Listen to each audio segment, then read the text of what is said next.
13 Russian nationals indicted just a short time ago by the U.S. Justice Department. 3 Russian companies also under indictment. The charges: meddling in the 2016 U.S. election to, quote, help Donald Trump and harm Hillary Clinton. Here's Deputy Attorney General Rod Rosenstein as he laid out part of what the DOJ believes happened. The Russians also recruited and paid real Americans to engage in political activities, promote political campaigns, and stage political rallies. The defendants and their co-conspirators pretended to be grassroots activists. According to the indictment, the Americans did not know that they were communicating with Russians. Joining us now is journalist Carl Bernstein. He was, of course, part of the Washington Post team, which won a Pulitzer Prize for its Watergate coverage. He's also a CNN political analyst and author. Carl, how big a deal is this news? This is huge in several ways. First of all is the substance of the indictment, which is sweeping and goes to the case of what the Russians did.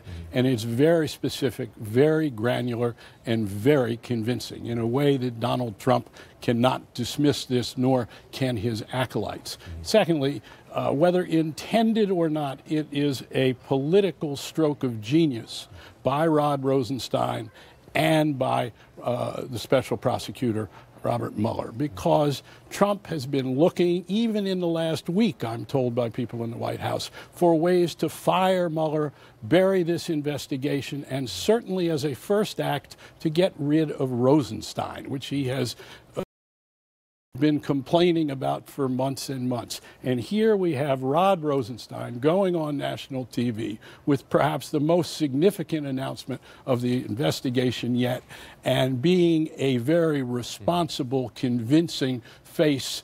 He's just got himself an insurance policy in that job, one would think, as has the continuation of the Mueller investigation. It is very hard for these Republicans who have gone along with this business of witch hunt to continue to do so after this. You say witch hunt. The Russian government used exactly that phrase as well, responding to this, and that's been a consistent response. Can the president still, I'm not going to say credibly dismiss this as a hoax, but can he still walk out there and tweet and say to his supporters and others that the whole Russia investigation is an excuse by the Democrats to make up for their loss?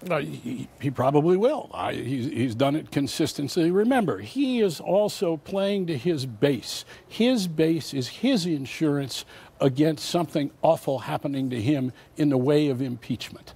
Let's be clear about this. The Republicans who have gone along with him on the Hill are afraid of that base.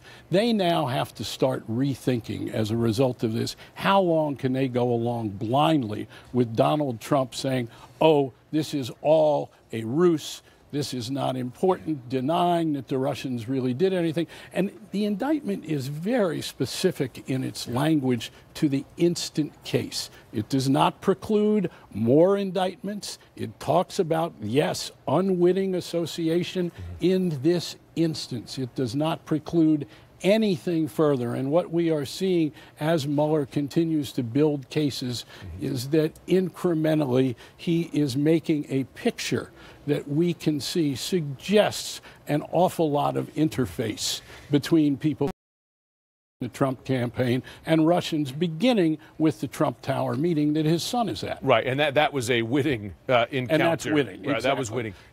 It strikes me as you read this indictment and you listen to Rod Rosenstein, just the political savvy that these Russian operatives show. They turned up and focused their efforts on purple states, on Colorado, Virginia, Florida, Michigan, the swing states. They used issues which they knew, it seems, and we know, had political effect. Depressed minority voting, alleged voter fraud by the Democratic Party.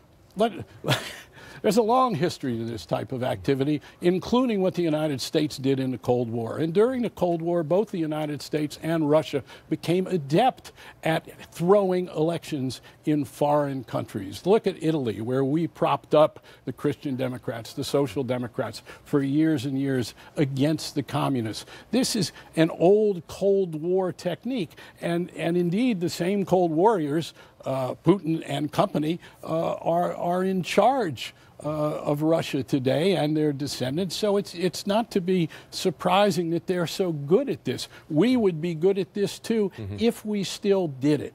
I'm convinced, and I think most people who cover the national security bureaucracies think we went out of this business a number of years ago. Let me ask you, because there have been other developments in this Russia investigation this week. CNN reported just yesterday that Rick Gates, the former deputy campaign manager, no coffee boy for the Trump campaign, appears to be moving towards a plea deal, which would mean pleading guilty to a crime, but also cooperating with federal investigators.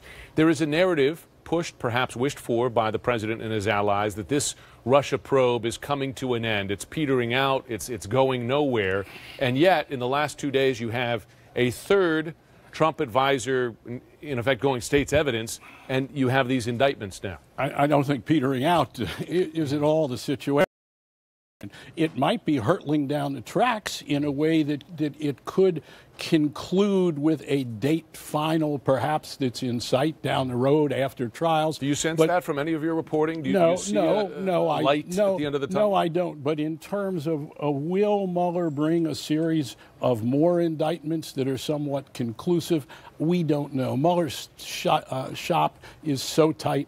They're not leaking. Most of what we know are from lawyers among those who are possibly facing Mueller's guns. But you also can't underestimate the importance of Rick Gates and the fact that if he pleads, Gates was with Donald Trump through much of the campaign. He and Trump spoke consistently, frequently. He was Paul Manafort's partner, both in what the special prosecutor says is a long time of crime, as well as his partner in the campaign. So his degree of knowledge, and incidentally, Mueller is a straight shooter.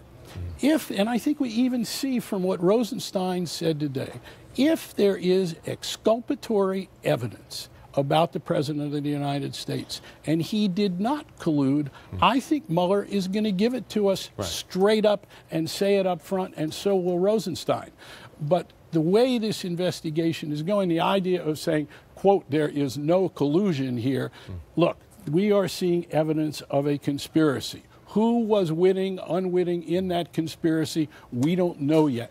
But Mueller's indictments are pointing in a certain direction around people in the Trump orbit and family. Carl Bernstein, thanks very much. We've been covering